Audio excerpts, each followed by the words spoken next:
de l'événement, l'Algérie se retrouvait au centre de toutes les attentions lors de la foire commerciale intra-africaine IATF 2025.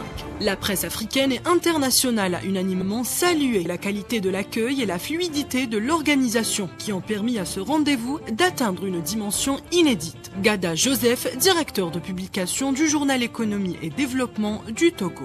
L'accueil, le gouvernement nous a réservé depuis l'immigration jusqu'à l'hôtel. L'autre chose, c'est la sécurité mise à notre disposition et l'accueil de la population. Et Afreximbank, pour avoir choisi Algérie, n'a pas regretté. Moi, j'aurais souhaité que dans les futures éditions, on puisse revenir en Algérie. C'est un pays aussi qui a beaucoup d'opportunités à offrir aux investisseurs. Ils sont venus de N'Djamena, Lomé, Nouakchott, Yaoundé et bien d'autres capitales africaines pour raconter à leur public respectif cette grande rencontre économique. Leur objectif est clair, porter une voix africaine, raconter l'Afrique depuis l'Afrique et ne plus laisser d'autres raconter son histoire à sa place. Hervé Fopa, rédacteur en chef du quotidien camerounais L'Économie. On a une salle de presse qui a été mise à disposition. Il y a vraiment un espace aménagé intéressant pour permettre à la presse de travailler dans de très bonnes conditions, que ce soit la presse écrite, cybernétique, la télé, la radio. Tout est mis en œuvre pour que le travail se passe dans de très bonnes conditions.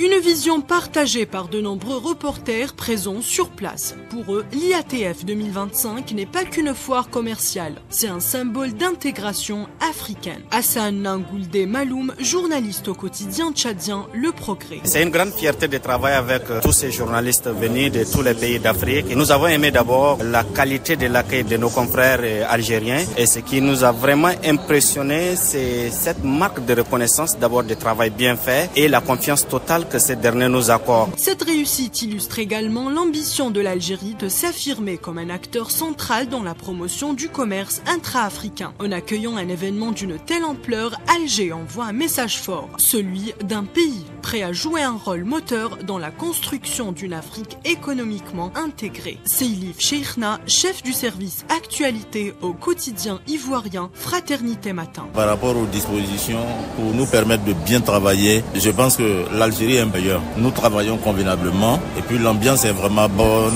avec les confrères de l'Algérie. Entre conférences, interviews et reportages de terrain, ces journalistes africains s'attachent à ouvrir une visibilité authentique à l'Afrique. Pour eux, cette 4e édition de l'IATF n'est pas seulement un événement à couvrir, c'est une histoire africaine à écrire ensemble.